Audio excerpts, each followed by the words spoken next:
Good evening, everybody. Welcome to this lecture on film, gender and politics in Afghanistan. The students who are attending this lecture as part of the course Introduction to Gender Studies already know who I am, but for the other participants, my name is Gie Goris. I'm a professor at the VUB in Ethics and Gender Studies, and I'm also chair of RHEA, the Research Center on Gender Diversity and Intersectionality. And RHEA is organizing this event, which is part of the VUB Gender Week, an annual week related to the International Women's Day that we are organizing with different events, together with other organizations like VUB Crosstalks, the Fatimma Mernissi Chair, and the institution, the art institution Kaaitheater. So thank you to our collaborators for their support and collaboration. So every year, in light of the International Women's Day, we invite a leading lecturer, a leading figure on a highly relevant theme to open the Gender Week. This is the Machteld, the Metsenaere lecture, and I'm very pleased to see Machteld here on screen. Machteld is a professor emeritus at the VUB. She was also the founder of the RHEA Research Center.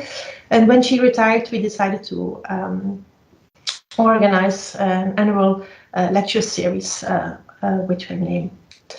So the central speaker of tonight is the Afghan film director Sahraa Karimi. Dr. Karimi has obtained a PhD in cinema, and she was the first woman to lead the National Afghan Film Organization. She has been a very prominent contributor in putting the Afghan film industry on the map.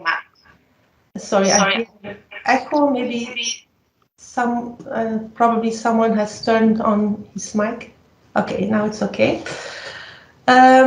In her works, the life experiences of women in Afghanistan are central. Sahraa Karimi often addresses taboos like domestic abuse, abortion, and premarital sex. She has spent decades documenting the plight of Afghan women and turned the camera on herself when the Taliban returned and took over Kabul on August 15, 2021. In her lecture, Sahraa Karimi will discuss the role of film and art in contexts of political and social change. With the recent developments in Afghanistan following the coup of the Taliban, this has become an increasingly pressing and alarming topic. Dr. Karimi will discuss the importance of giving voice to artists under the oppressive Taliban rule and protecting their artistic freedom. She will do this by drawing on her own life experiences as she herself fled Afghanistan. You can also see tomorrow a movie by her, Hava Mariam Ayesha, about 3 women with a diverse social background living in Kabul, which will be shown in Beaux-Arts from 7 to 9:30. If you are not registered, you can still register for this event at the website of Beaux-Arts. The film will also be followed by a discussion with Dr. Karimi and Vina Dina and Rand Abu Fakr about film as a platform for social and political reform. After this lecture, Sahraa Karimi will also go in conversation with Gie Goris, as you can see also at the screen. So welcome, Gie. Gie Goris is a former editor-in-chief of the global magazine Mo, so probably well known, and has particular experience on the Kashmir, Pakistan, Afghanistan region. So after this conversation, there will also be time left for your questions, and we are already recording this meeting. So we hope that you will enjoy the lecture and that it will give you some food for thought. And I'm now very pleased to welcome Dr. Karimi. So, Dr. Karimi, the floor is yours. Good evening. Thank you very much for having me here. And it is a pleasure for me to talk about women in Afghanistan, issues of women in Afghanistan, and I hope I can, because all world knows about the women of Afghanistan and situation of women of Afghanistan, but I hope I can give some more detailed information about what is going on right now inside Afghanistan and what kind of struggles are facing Afghan women right now. I am going to talk about several periods of our history, and through these periods, I would like to also highlight some issues about women, and also their fights, their fights against all those limitations and against all those problems and issues that they faced. If you know about Afghanistan, let's talk about Afghanistan before 2001 and after 2021, and in the middle of between 2001 and 2021, that's 20 years. We know that for the first time the Taliban came to power in 1996. It means that it is almost 20 some 6 years ago, or 7 years ago, and they came to power with this ideology that they are going to save Islam, and they are going to save values of Islam, and they are going to save people of Afghanistan, and to help them to live in peace and to live in the society with more justice. But we know that it wasn't like that. When the Taliban came to power in 1996, and they were almost in power till 2001, September 2001. We know very well that what they did to the women of Afghanistan. They put many limitations. They ordered that girls cannot go to school, women cannot go to workplaces, women cannot even work. And that time, that 5 years, those 5 years, they were like the most darkest time for women of Afghanistan and in the history of Afghanistan in general, because they came with this very Stone Age ideology to power, and they wanted to fulfill their ideological dreams or ideological ideas. In 2001, thanks to of course, during that time, and there were some women movements outside of Afghanistan or also inside of Afghanistan that they tried so much to fight against those limitations. There were hidden schools like inside homes. There were some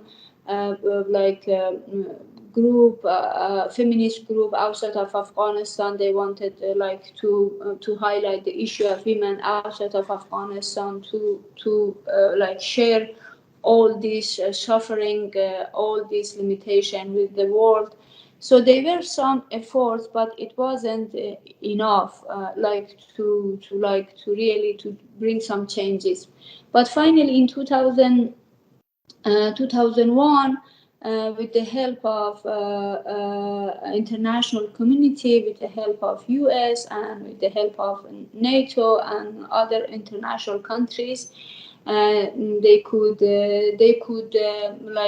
somehow destroy, because we know that they couldn't destroy, but now we say destroy the Taliban, and they could bring a kind of democratic government. They vote for democratic government. They had meetings in, I don't know, Bonn and different countries to help Afghan women to have their own rights. And one of the biggest slogan for international communities and for international countries was that we want to save Afghan women. We want to help Afghan women to become empowered. We want to help girls of Afghanistan to go to school, and we want that Afghan women become part of the society, become active participants of their societies. With this slogan, there were many projects, there were many short-term, long-term projects from different addresses, international community, NGOs, local partners. They did many projects regarding the women empowerment in Afghanistan during past 20 years. It means from 2001 till 15 of August of 2021. There were many projects, short, small, big, worldwide, conferences, meetings, many things regarding the women empowerment in Afghanistan. And also, beside that, women of Afghanistan, girls of Afghanistan, they decided to join those projects. They decided to participate in this project and those projects. It means that when there were some projects for leadership, women leadership, there were thousands of women and girls and young girls. They were participating and they were learning, and they were getting knowledge of being knowledge of those leaderships programs or empowerment programs. For example, U.S. Embassy had many projects. European Union, I don't know, British Council, I don't know, other embassies, other NGOs. They had many projects in Afghanistan to help Afghan women to become empowered and to become be aware about their rights. But there were inside Afghanistan, there were a group of women that in parallel activities, they did parallel efforts. For all generation of Afghan women who suffered during past regimes or during past years, they couldn't, or even during those 5 years, and they couldn't really fulfill their dreams or fulfill their plans. They become part of political lives. It means that generation of women, they started to be active, to be more active in political life. They become MPs, they join government, they became ministers, they became prominent political figure in the society. So also there were also a group of women, especially those young women that they become a part of civil society. It means that they did activities that belongs to civil societies. That they did demonstrations, they did petitions, they did many other activities to advocate for women's rights and human rights in general, but women's rights in particular inside the society, to help normal people, to help ordinary people to understand and to learn about women's rights and the importance of human rights in Afghanistan, like inside the society like Afghanistan. And there were also group of women, group of girls that they were learning. Still, they were so young, but they were learning from different, and they were trying to understand, and they were trying to understand to about themselves. And there were specifically group of women who were artists and who were filmmakers and who tried to tell stories and to reflect all these efforts. For example, majority of filmmakers were in Afghanistan, and majority of filmmakers are women in Afghanistan. For example, if we have 10 good filmmakers, good film directors, 6 of them are women.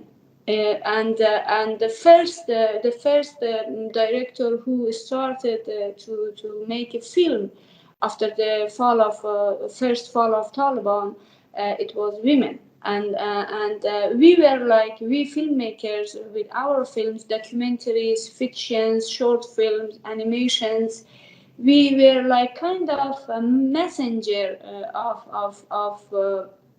of many messages of women of Afghanistan in outside of Afghanistan, because we had platform, we had film festivals, we had audiences, and we had like possibilities to travel to many other to different countries and to share stories of Afghan women and what was going on inside Afghanistan. Most of those stories were about women and their fight against injustice, their fight to get their rights, their basic rights, their like about wrong interpretation of religion, about wrong approach of our traditional country and our traditional society toward like women issues.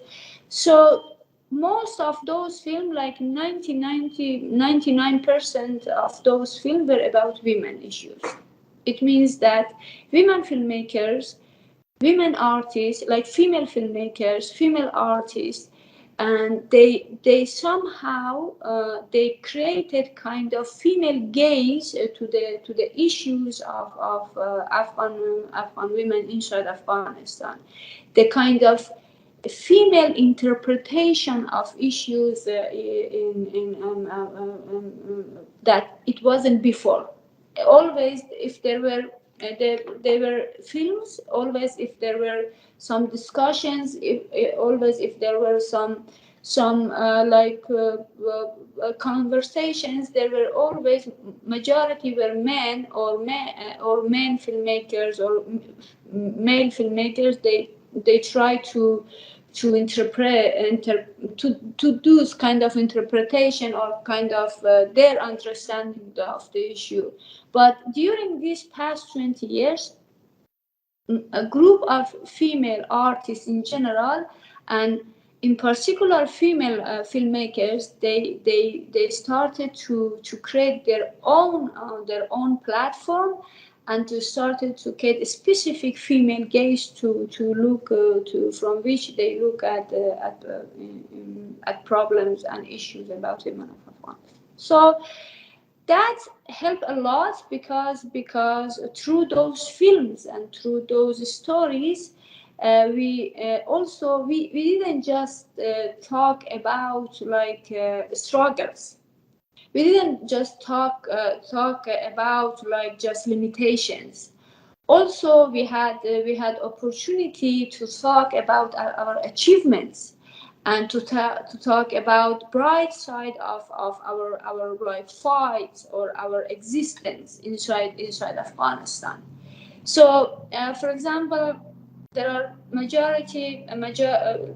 major film festivals or significant film festivals around the world, like Cannes Film Festival, Venice Film Festival, Sundance, I don't know, Locarno. All those film festivals that at least these past 6 years, women of Afghanistan, especially women filmmakers, their films, they were there. So they were part of those big platforms. So we could reach more audiences, because once your film get to this one of those film festivals, especially A film festivals, then your film have a very successful journey to be reached through many people. So this platform we had, and we still have, of course, but in that time we had. So then we filmmakers, we decided, okay, let's use these platforms and to create new narrative about Afghan women. It means that there were like a cliche, a narrative that was so cliche. The word they wanted to know, to somehow to define Afghan women in two particular position: victim or hero. It means that there wasn't nothing between these two positions.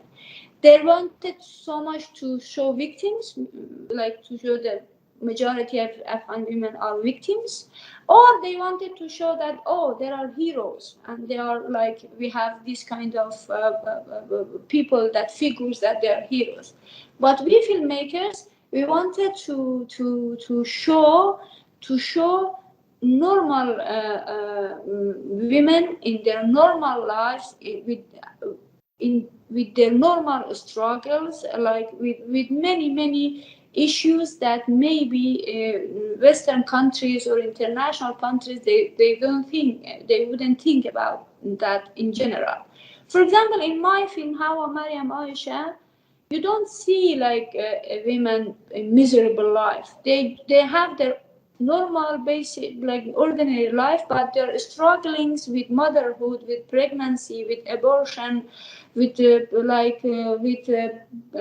betraying in emotional life or relationship. So these issues that you can see everywhere. You can see it in America, you can see it in London, you can see it in I don't know, in Bangladesh, you can see it in somewhere in Arizona, somewhere. You know, it means that there were we filmmakers, we wanted to create a new narrative that show us as a human beings, as a part of this very big world, that we didn't want that they tag us, okay, because you are Afghan woman, so you have certain problems, you have certain issues, and you have certain dreams, and your fight should be in certain should be limited. So we decided like to change it, and we were quite good. But if I want to talk about these past 20 years, also, one of the major achievement that Afghan women reached was right to education. It means that women of Afghanistan, especially girls of Afghanistan, they got this big opportunity to go to schools, to start to learn, to be educated in different level. So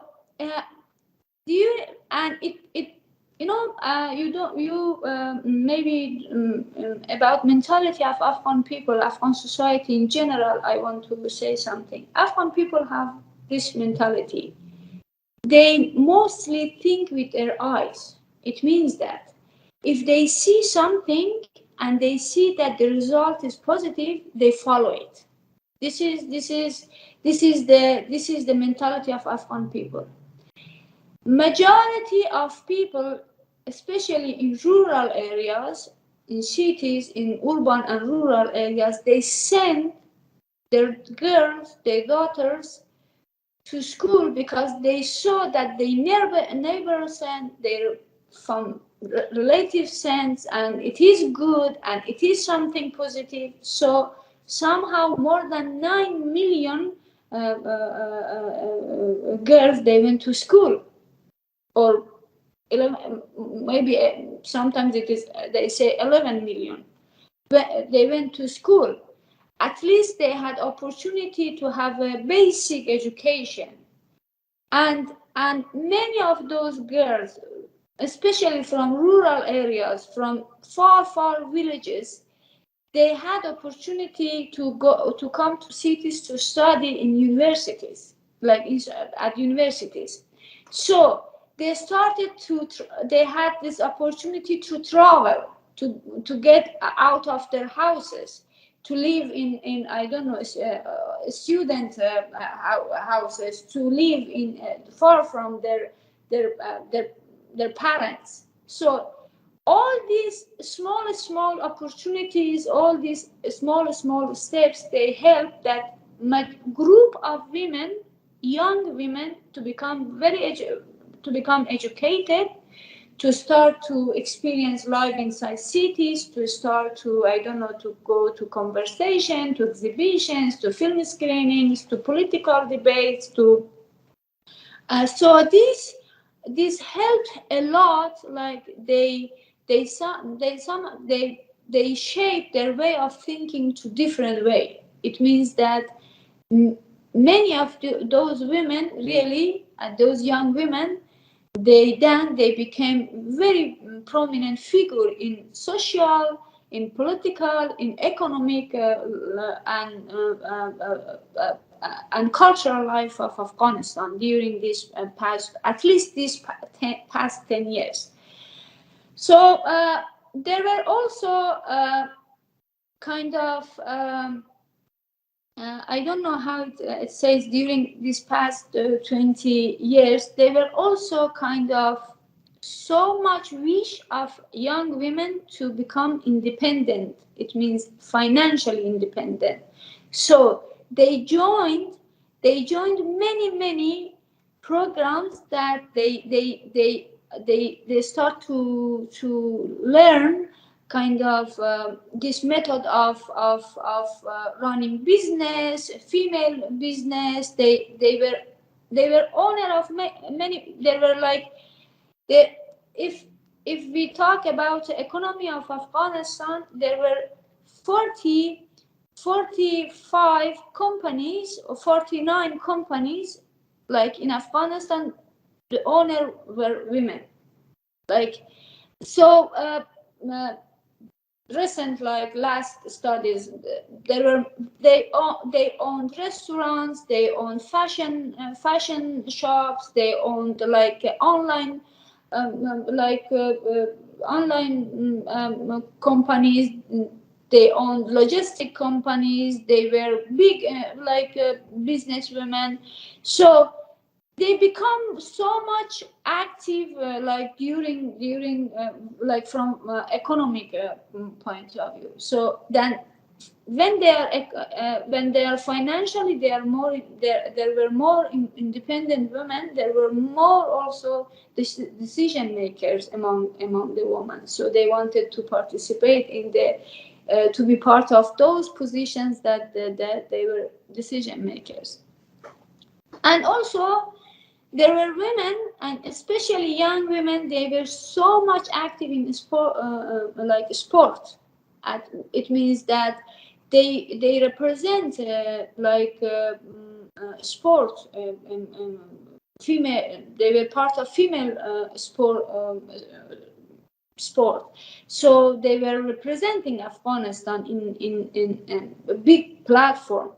And so there were also women who were like who were, maybe they were housewives, maybe they didn't have very important roles, but they supported women. They supported like their sisters, their daughters, or those women they had possibility to go to achieve something. They were supported. So it was also behind the scene. There were many women, our mothers, our like sisters, older sisters, that they were supporting this younger generation of women to be more active. This is the women efforts. Like I try to summarize, I try to generally to say. That means that the women of Afghanistan, girls of Afghanistan, they use every single opportunity to empower themselves, to educate themselves, to learn new knowledge about their own rights, to advocate for themselves. So they weren't lazy. They really did a lot. They were active participants of many projects regarding the women issues and women in Afghanistan. But also we have a very patriarchal society, a very traditional society, and we have a society that have a very wrong interpretation of our religion, and they use that wrong interpretation against the women. So women of Afghanistan, they were fighting in different fronts. One, to educate themselves, to empower themselves, to get more knowledge about themselves, to build their life as a woman. In another front, they were fighting with patriarchal society. There were inside of our society, of course, there were men. They were supporting, of course, there were, but majority of the society, especially men in Afghanistan, they didn't want women empowerment, and they don't want women empowerment. They are afraid of women of Afghanistan, and they are afraid, and they were afraid of new generation of women in Afghanistan, because the new generation of Afghan women, they knew clearly about their demands from the society and from their own lives. So there were many fights with inside, not just with the, because it is about mindset, and majority of mindsets in Afghanistan, they are anti-women. They hate educated women, they hate empowered women, and they do whatever they can in different game to somehow to destroy those achievements. So, but if we don't look at those negative part, if we look at this positive part, I believe if Afghan women had like few years more, we could achieve a lot. Because we were in good way. We were in good journey. But unfortunately, with the return of Taliban, and especially 2 years before of fall of Kabul, 2 years before of 15 of August, when US started these negotiations with the Taliban, and they started like to make a deal with the Taliban, then society, majority of people inside the society in different areas, they also somehow changed their approach. So they started to put more limitation on women. So our fight were more like it was we needed to fight more, you know. The deal, that shameful deal of US with the Taliban, it was the first step. It was the first step to destroy all our achievement. Like, it means achievement of women of Afghanistan. They didn't listen. They didn't look. An international community also, they didn't even respect those achievements. We achieved those achievements. We get those achievements. It because of many struggles that we were facing, but we believed in ourselves, and we believed in our demands, and we believed in our Afghanistan, and we believed that we are part of Afghanistan. We believed in our womanhood, our power as a women. But unfortunately, that deal that US did with the Taliban, and then during 2 years of negotiating and those games of peace negotiation, which was, I think, a big game, nothing else. It was like kind of, they didn't listen to us. Even during those 2 years that they were negotiating with the Taliban, women of Afghanistan use any kind of platform to raise their voice and to tell to the world that, okay, we exist. There is a generation of Afghan women, young, powerful, educated, motivated. They know their demands. We should be listened, but the international community didn't listen to us. And then with the return of the Taliban, we again went back to the most darkest area. Today, Afghan women are all again these past 6 months. If we look at this past 6 months, today Afghan women again, they are demanding for their very basic rights, the rights of going to school, the rights for education. We are like, today we again, like, it somehow, I have this feeling that it seems that we didn't do anything during that past years, but we did a lot. I was part of that development. Many other women, they were part of development. I lived in Afghanistan past 10 years, and I was part of the progress of that, at least in the particular cinema and art. And there were many hundreds of women that they were part of development of something good, something positive. But unfortunately, the international community in general, they don't see it, that women of Afghanistan are losing their rights step by step. They again, instead of listening to us, instead of like listening carefully to us, they are again doing some behind deals with the Taliban, and they want the international community, they want to make us believe that the Taliban has been changed. That is so ridiculous, and that is so funny, that the international community, who always outside of Afghanistan, they want to teach us that, okay, the Taliban has been changed, but this is not true. We were living inside Afghanistan.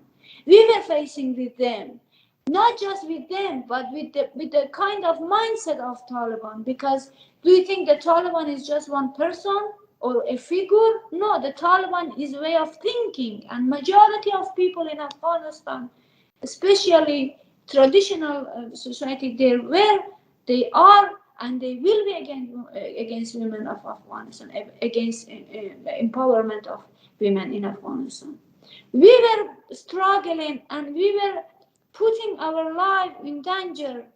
Many women have been killed. Many women were in explosions. They lost their lives because of us, because they believed that they should go to work, because they believed that they should go to school. In their way of going to work, in their way of going to school, they have been killed. They have, because of explosion. And this Taliban, these killers, this terrorist group, they killed us because they didn't believe in us, but we believed in ourselves, and we believe in ourselves. We are educated, but today the international community again want to show us the alphabet of women rights and human rights. We know the alphabet. Now we are able to write books about ourselves. We don't need again to fight to learn again alphabet.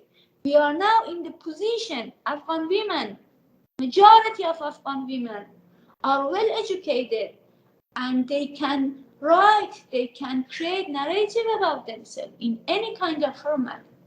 So again, I know that you hear about a lot of demonstrations and a lot of fights that women they are doing inside Afghanistan, but the Taliban catch them, put them to prison, and after they release, they are not going to continue.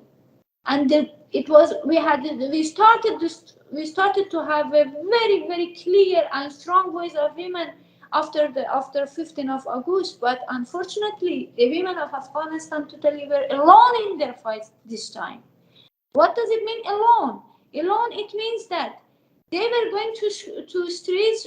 They were demonstrating against injustice, for their rights, for their visibility, to be visible inside the society. But the international community, they were negotiating again with the Taliban in hidden somewhere, I don't know, in Doha somewhere, and men of Afghanistan, they didn't support them in their demonstrations. They were totally alone. So today, again, Afghan women in general, they are alone in their fights, and they are not going to be winner because they are alone. For certain fights, you need certain helps. Okay, there are many meetings. For example, we see Norwegian country, Norway, and also Scandinavian countries as a like a feminist countries. How they interpret themselves. But we see the Norway invite our killers. We see like London invite our killers, or other countries, they are going to they are invite our killers. And they talk about the economy of Afghanistan, but they don't know the international community. They don't know the majority of part of the economy of Afghanistan. They were women. They shut down. So when we call about, to make it short, when we talk about women issue in Afghanistan, when we talk about, we did our part during, we like Afghan women, artists, filmmakers, painters, writers, entrepreneurs, business women, I don't know, civil activists, women in government. We did MPs, ministries. Majority of us, with honesty, we did our part. We didn't stay in our home, and we weren't begging for support. We were participants of those many activities. But the international community, the US, majority of international countries, they left us alone in our fight. Today we are alone. Today, if anything happened between the international community and between the Taliban, Afghan women will lose, and their effort will be destroyed. Okay, I continue to make film. There are many other filmmakers, they are continuing to make their films. Okay, I can like work to have a like money for cup of tea, of course. But working inside our country, doing something for our country, being part of those fights, it is something totally else. But today, majority of educated, empowered women, they left Afghanistan.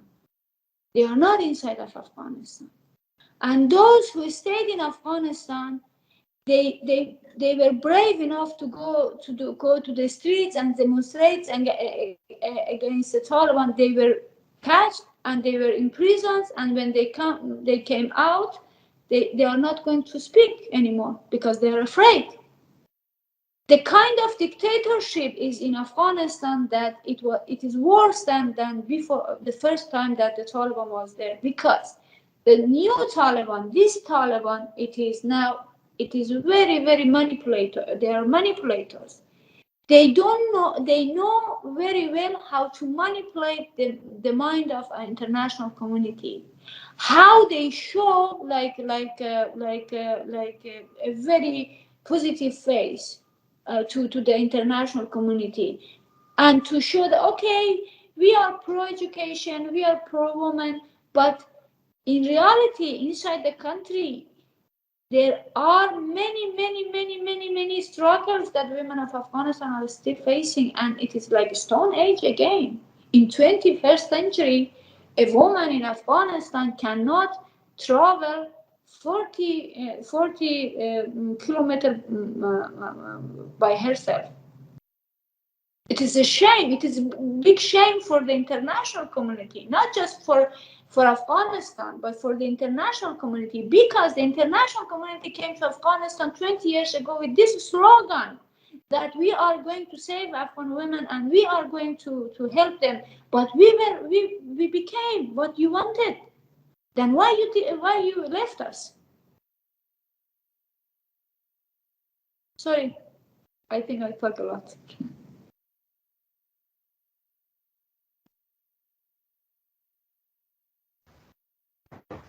Okay, thank you very much, Sahraa Karimi, for your passionate speech. I think we're all a bit impressed and silent, maybe, but I like to give the word now to Gie. Thank you, Gie, and thank you very much, Sahraa, for your passionate introduction and the clear picture that you drew about the situation of Afghan women today in Afghanistan, the past 20 years, and where they come from, and the struggles that Afghan women have been waging. As you said, they were not just sitting down and waiting for the change to come. They were the change. They pushed the change. They put themselves on the line for the change that they wanted. So I think you already clarified many things. Let maybe go through a few questions that I would like to put to you so that we can even dig in a little bit deeper in understanding. Because one of the things that I think was very important in what you said was that it's not as if it is only a problem with the Taliban. It is a problem that is embedded much deeper in a patriarchal culture, in a misrepresentation or a misreading of both culture and religion.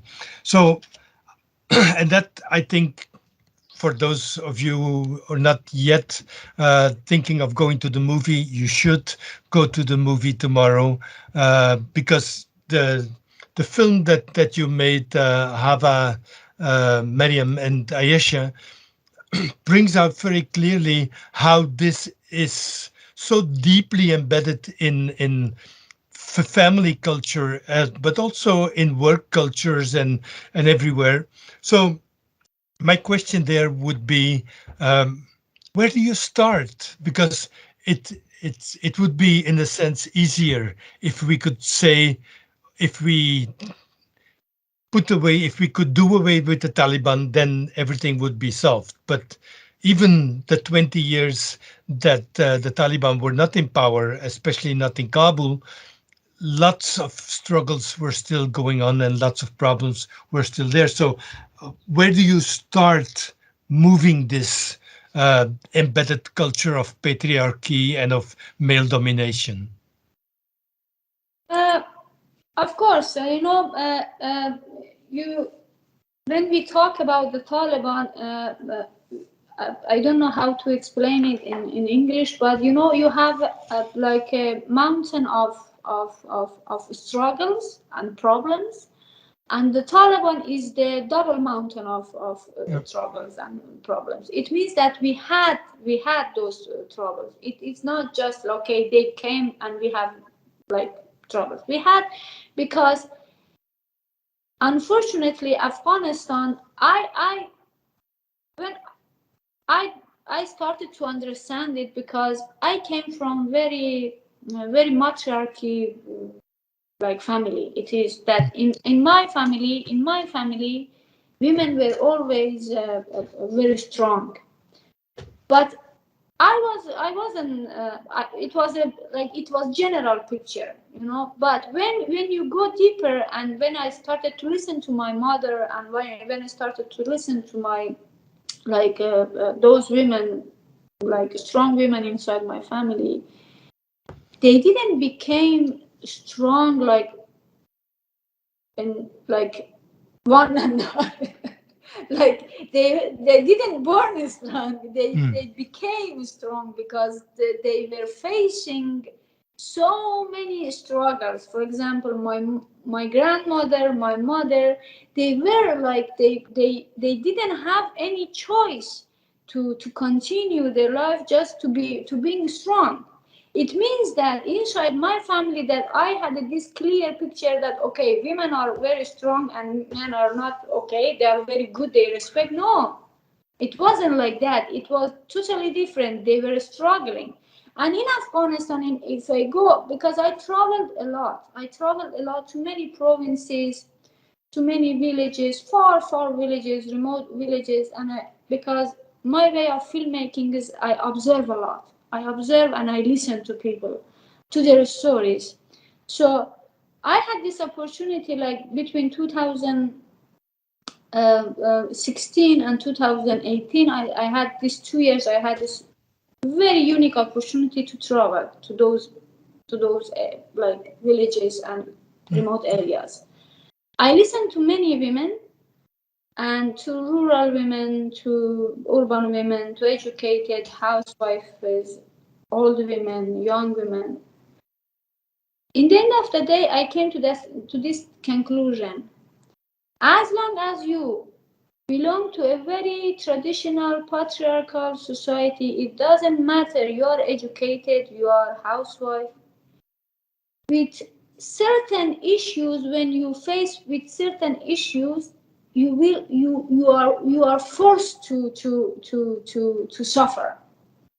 It doesn't mean that you have a PhD, so if you become pregnant and you want that abortion, it will be easy because you have a PhD. No, it wouldn't be easy, because that patriarchal society and their approach to women, it is because they don't believe in something. But if we go like start from the family, having a boy as a child, it is very important. It is asset. It is value. It is value not for the family, but it is for the women also. As a woman, if you give birth to a like boy, you get more respect in majority of families in Afghanistan. And boy, they have their own like kind of benefits inside the family, because in traditional way they think that the boy is a breadwinner. He can financially help the family, and he can like he is more powerful or something. But we saw during past 20 years, and we see it in inside the world, that women are also breadwinners, are very good also. They are also, they can be financially also, they can be very successful, and they can help not the family, the entire country, and the entire society. This very traditional look and this very traditional approach to the like being a man and being a boy inside the family, it comes from family. You know, when it comes from family and it goes to the society and bigger, then they are somehow they're so proud of their manhood. This manhood, this being a man, itself, it is something that give in Afghanistan. I don't know, maybe everywhere, but in Afghanistan, I saw with my own eyes, and I feel it in truly, that being a man somehow give them kind of confidence that they are better, and it is so profoundly, you can feel it inside Afghanistan. Yeah. If you have a PhD or you have a doctor or whatever, if a man is just your shopkeeper, he thinks he's better than you. He doesn't care about education because you're a woman. So these kind of things that you see in different level in Afghanistan. And if you make a film, for instance, and you try to portray the relation between men and women, as you do in your recent movie, is it then, after all that experience, can you still portray men as likable human beings, or is there so much anger towards patriarchy that all the men become kind of objectionable persons or human beings? Of course, there are many men that they are good. Of course, there are many men that they really support. There are men that they support their daughters. There are men that they support their wives. But we are talking about the majority. We are not talking about particular cases. I myself, to be honest, I am not going to portray a nice man in my life, because whatever I saw in my life as a like educated woman, as a emancipated woman, as an empowered woman, it was hate from men. They hated me. I don't know why. I didn't take anybody's position, or I didn't take anybody's I just knew about my demands from my life and from the world, and I was trying, and I was hard worker. For example, I give you example myself. For that, I always focus on women and the life of women. But there are also many good men inside the society, but they are in minority. They are not majority. Look, women of Afghanistan, 10 of them, 15 of them, they went to demonstrate against the Taliban. Okay, they started a few days after the Taliban came to the power. There were women of Afghanistan, young women, not very well known. They just decided, okay, they stop us to go to workplaces. They stop us to go to school. No, we don't want. They went to streets. They demonstrated. They were facing Talib with gun looking at them, and they tried to kill them. But they accepted that dangerous, and they went. But there wasn't a single man between them during all those demonstrations. They were looking. They were, the other thing about Afghanistan in general, that somehow always we women, we lose our efforts and achievements. It is because there are many wrong interpretation about our femininity, about not just interpretation of religion, but interpretation of being feminine, being a woman. It means that, I try to explain, it means that when you are a woman, there are many clichés in their mind about you. There are many judgments about you. You are a woman, you are weak. You are a woman, you cannot do this. You are a woman, you should wear burqa. You are a woman, you should do that. You are a woman, you shouldn't go to coffee shop. You are a woman, you cannot travel. They insist your gender.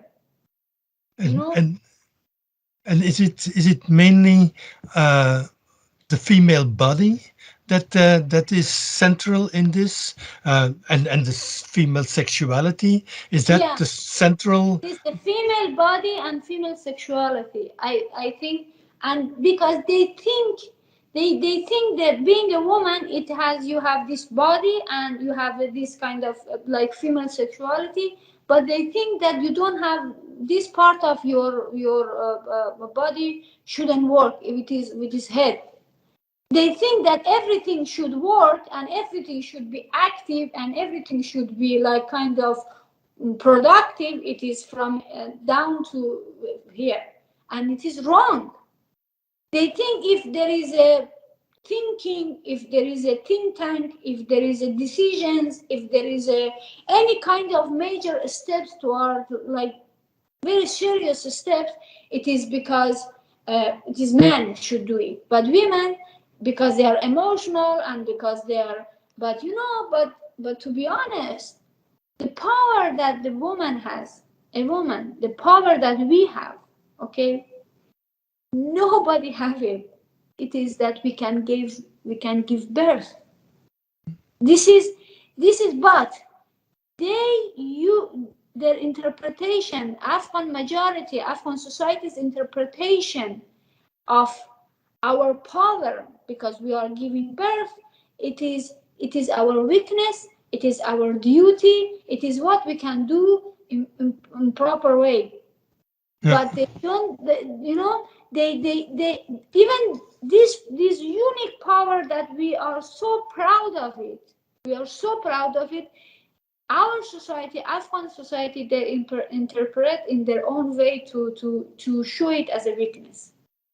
Is there any way forward, and we will come to art after this, but would it help if more women were also theologians, if they would have their own interpretation of Islam, of the faith? No, I think no. I believe that the only way, there are two ways that can help women of Afghanistan, and it shows that it helped. Okay, education,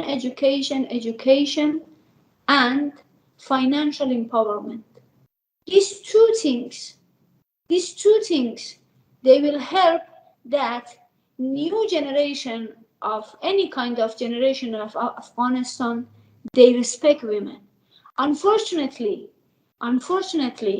if you see today, not that this generation, because generation, the majority, like, because our women weren't educated. Our mother weren't educated. From uneducated mother, that this generation become. But during these 20 years, there were mothers that they were educated. You see the difference. So education for women is the key element that they can achieve many things, and financial empowerment. It means that women should go to workplaces. Women should work. Women should earn money by themselves. These two key elements, they can help that at least next generation of Afghan people, they respect women. Becoming theologue and becoming religion interpreters, it doesn't help, because I believe religion is a very personal thing. It shouldn't be political thing. It is personal thing. It is something that a person can decide he or she can be religious or not. But the problem of Afghanistan is, the main problem of Afghanistan, it is my own understanding, I don't know it is right, that our religion become a politics. It means that when a religion become a part of politics, and so it is wrong. We should divide politics with religion. Religion is something so personal. If somebody wants to pray 1,000 times per day, let's pray. But don't push other people to do that. Maybe some people, they don't like it. If somebody is so crazy about Islam or about any kind of religion, let him to be. But maybe I don't like. I want to use my energy to learn new language. I don't know, to travel. I don't need to go to mosque and pray 1,000 times. So this is, this is something that I'm not very pro religion person. Okay, let's to have a women theologues and no, it doesn't help. Religion doesn't help in Afghanistan because it becomes part of politics. We were religious before, we are religious during this past 20 years. We didn't do anything against religions. Just beside that religion, we wanted also to be part of this world, part of this modern world, Yeah. Now, you say that the two main issues that you focus on is education and financial independence or economic empowerment of women. Now, these are exactly the two areas where the Taliban say, no, Pasaran, we will... Exactly, there because is... they're afraid.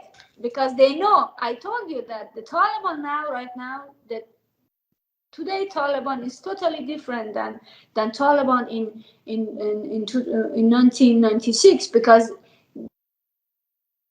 that time they didn't have advisors, they didn't have they didn't know about technology, they didn't know languages.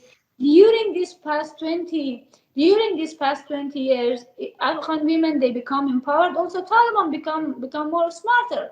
So they just the two first things that they just attacked, and they just start to limit and put limitations, and they started to put is education and women empowerment, financial empowerment of women. It means that they like didn't let at least 6 months women go to schools, and they don't till now, they don't let women to go to workplaces. And this is that their understandings is that the men should protect women, but this is wrong. Today, majority of women in Afghanistan, particularly a generation of women in Afghanistan, they can protect themselves by, like, they can work, they're eligible of being in high positions.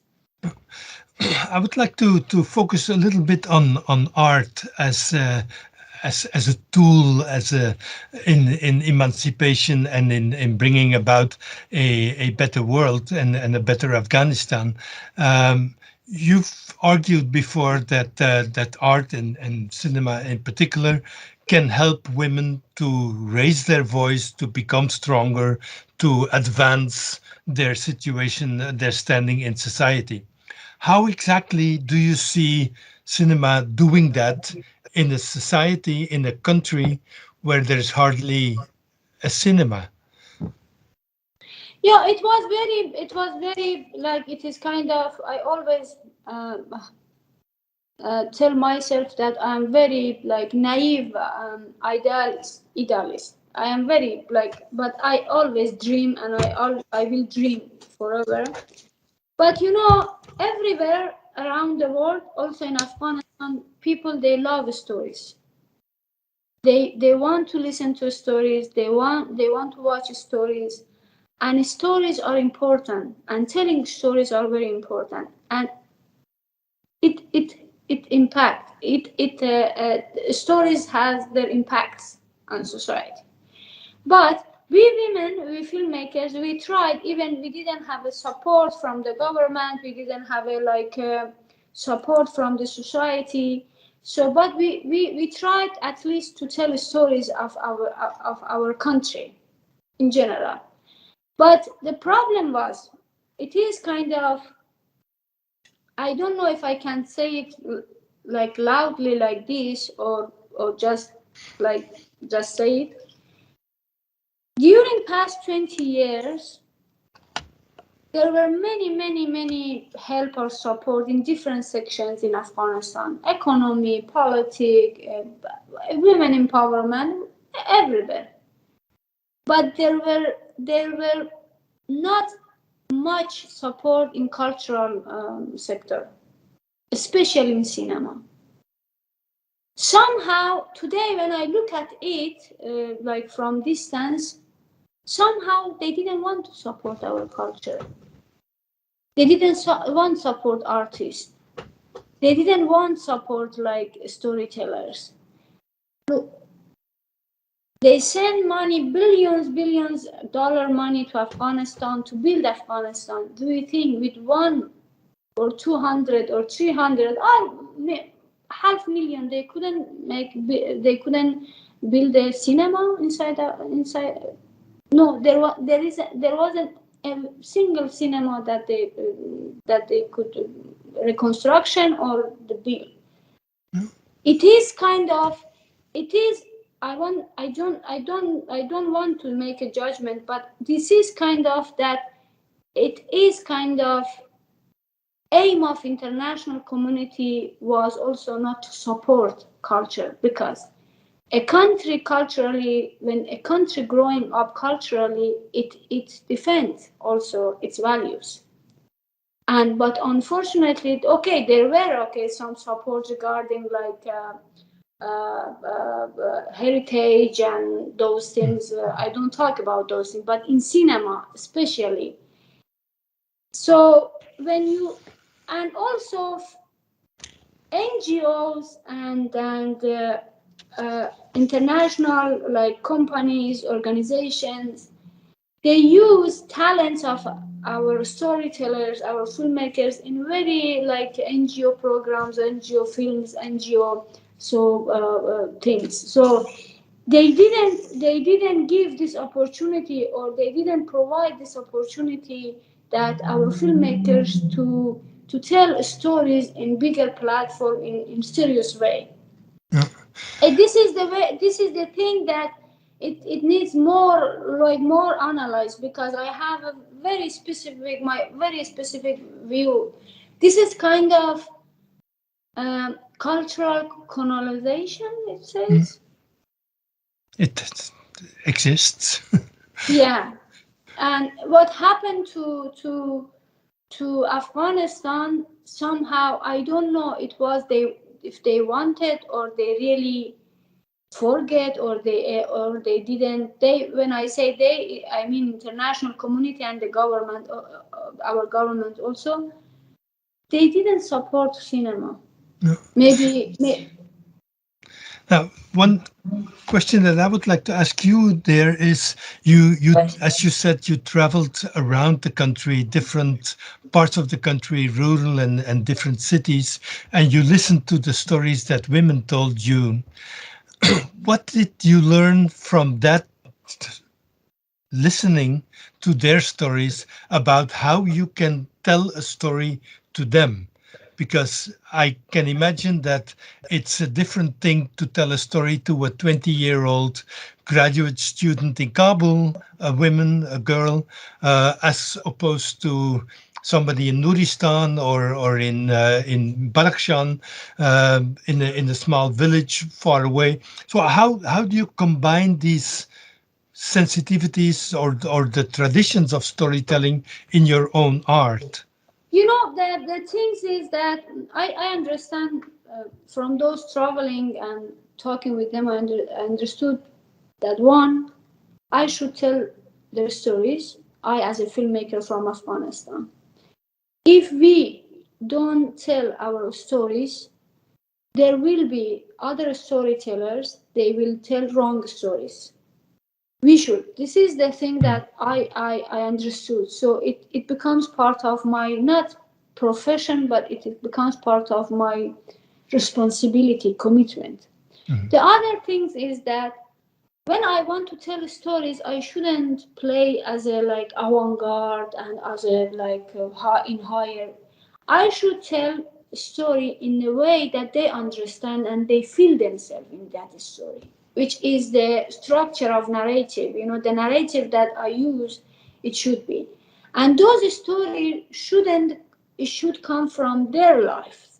For example, in Hawa, Maryam, Aisha, each of these women, they exist inside the society. Even some in my neighborhood, they exist. Maybe some of them, they were my neighbor, for example.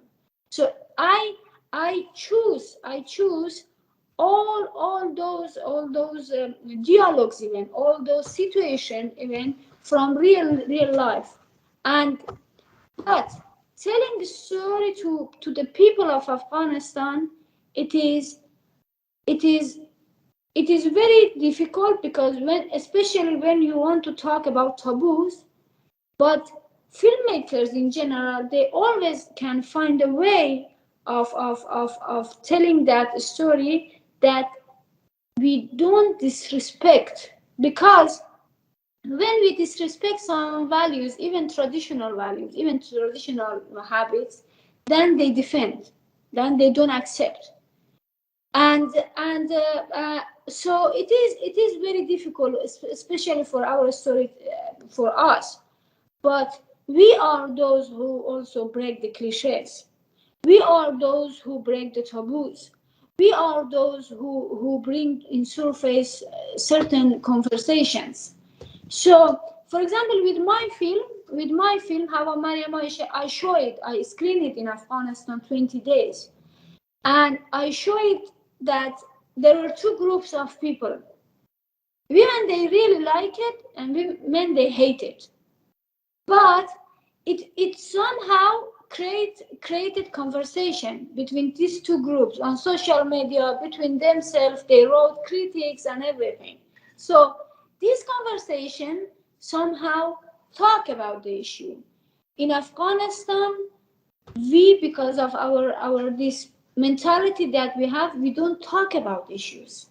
So film, book, I don't know, these kind of audiovisual products, they are opportunity to start conversation among the society. And with that conversation, you break that taboo. For example, abortion, it is a common thing in Afghanistan, but nobody talk about it. Oh, don't talk about it. We are Islamic countries and we shouldn't talk about it. But I show it in my film.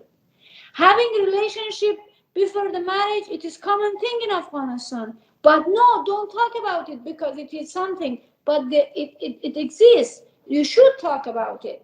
So when you talk about it, especially it is also for outside people, for people outside of Afghanistan, they understand the Afghan society is normal society. It is not just like our struggle is not just burqa. We have other issues that women, they have other issues that they want to solve. So one of the key things that I believe in Afghanistan can also have an impact is to start conversation, to start dialogue between people among the society. Even they criticize you, even they attack you, even they tag you, even they talk bad about your film, but it is part of the conversation. So then it helps that you become braver to talk more, you know. Yeah. Do you have the feeling that the work that you describe and that you've been involved in the past years in Afghanistan, that you've been cut away from it right now? You had to flee Kabul. You're not in Afghanistan anymore. Can you still contribute to development, to the story of Afghanistan as you're outside now? How do you see yourself functioning in and with the country and Afghan women? When I decided to return to Afghanistan in 2012, when I finished my study, I didn't know that one day I become like a figure that must break taboos. For example, I myself, not as a filmmaker, but as a person, I become like kind of a outspoken. I am very outspoken person, so a kind of outsider who somehow accepted all challenges and all struggles to bring some changes.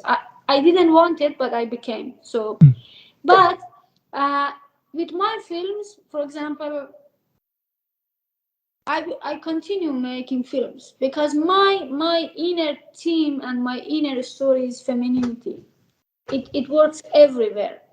Okay, inside Afghanistan in different way, outside of Afghanistan in different way, but it is always about Afghanistan. But I myself as a person, I become kind of, I don't know if it is good or it is not good, because it is also sometimes it is very painful.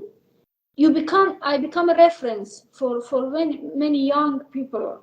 So I use any kind of platform, film festivals, debates, I don't know, lectures, everything, to talk loudly about Afghanistan. It is very, sometimes it is very painful because they attack you. I am one of the most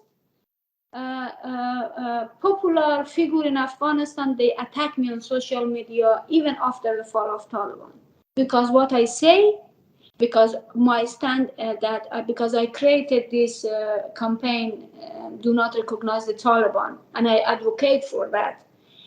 And it is sometimes it makes you so tired, but I decided to be that figure. I decided to be that person, do not compromise with the Taliban. I decided to talk to people of the world that, okay, please don't look at Afghan women like victims or heroes. They are normal women with normal demands from their lives. Just don't forget them.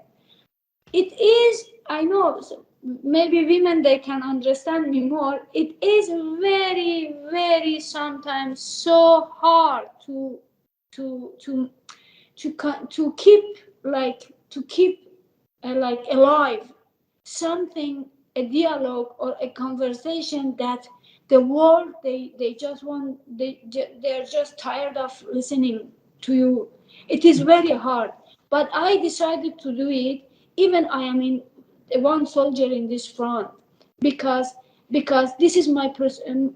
I lived in Afghanistan past 10 years of my life. I faced with many struggles in Afghanistan because I was a woman and I was a filmmaker and I was outspoken and I faced. So today, if I decide to be silent, it is betray. It is betray to my own belief, you know. So I continue. I am writing. I am now in my second film is in process, and my film is not. It says flight from Kabul, and people, they think that it is about evacuation, but it is not about evacuation. It is about our lives that we left behind. I go everywhere and I show I am Afghan woman, because many of them, they think I'm not from Afghanistan because of my look or whatever, and I want to advocate for women of Afghanistan. And I write. I have these few skills. Maybe I don't know how to cook or how to be a very, very good housewife, but I have certain skills as a woman, as a storyteller, as a female storyteller, and I will use those skills for my country, because I believe in Afghanistan. I fully believe in Afghanistan. For my generation, because I believe in my generation, and for women of Afghanistan, because I believe in women of Afghanistan. So it is now, the journey is harder. Everything is very, very more hard, but it is not impossible. It is possible. I don't believe that something is impossible. I believe also in many, many possibilities. Just we should be smart enough to see those possibilities. Last question before we go to the questions of the audience, but I would like you to explain a little bit more the campaign that you referred to, Don't Recognize the Taliban, which in a sense is easy to understand for people in the West, because they are very much against what the Taliban stand for. the question that I would like to ask for you to clarify is, how do you see helping the people in Afghanistan and keeping enough distance from the current people in power, the Taliban, because the needs in Afghanistan are enormous at this moment. There's hunger. People have no money. They have no economy. So they are people are desperate in the whole of the country. So it is, in a sense, almost easy for us in the West to say don't recognize the Taliban, but how do you explain it to people in Afghanistan, and how do they react to that campaign? How do we help Afghans without recognizing the Taliban? It is very difficult. It is very difficult, like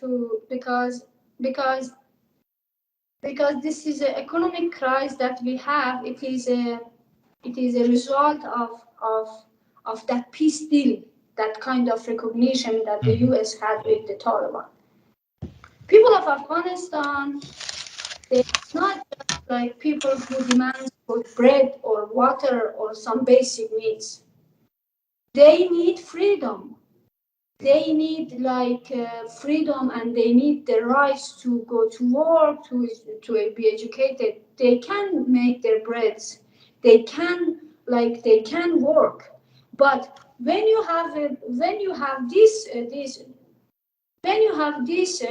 barbaric group, when you have this terrorist group in power, they don't let people, okay? They don't let people to live valuable life. So what's the meaning of life? Just eating and drinking and going to sleep.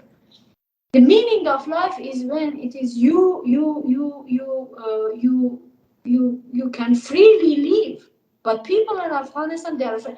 Now, during the Ukraine war, because all media they focus to the Ukraine war, the Taliban, they started searching home by home. And they started to go to very personal and private life of people, and to people they are afraid. My problem is with this kind of things is that the world, the international community, somehow they think that Afghanistan just need bread and some medicine or some water. No. Do not recognize the Taliban. It means do not recognize that barbaric and terrorist group that they limited lives of people. People of Afghanistan, they deserve to live in free world, in democratic country, which they had already. This is all the game of international community and all those decision makers outside of Afghanistan that they didn't. Okay, we had a very corrupt government, we had very problem, but why they didn't listen to people of Afghanistan? They always listen to politics. They always listen to those corrupt people. They were cooperating with corrupt people. That is why the people of Afghanistan should pay the price. But I believe that by recognition of the Taliban, you are not going to solve at all the economic crisis in Afghanistan, because the Taliban, they don't care about the life of people in Afghanistan. Who are the people of Afghanistan? People of Afghanistan are those that there are 34 or 35 million people population Afghanistan has, almost. 70% of that population are under 13. It means that 70% of population of Afghanistan are young people. It means that they have their demands as a young generation. Okay, 50% of the population are women. 51% of women. people of Afghanistan, like majority young generation, they cannot to go work. They don't have freedom of speech. They don't have freedom of anything. And women of Afghanistan, they cannot do anything. So what's the meaning of life? Okay, the international community give these basic needs 1 month, 2 months, 3 months. And what else? What else? It is not about that. And I try to make understanding some of my friends, foreign friends. It is not, but this is, it is populism kind of politics that, people are dying. Let's recognize the Taliban because people are dying. Okay. But people of Afghanistan, for decades and decades, they were poor always, but they had freedom. And that freedom gave them opportunity to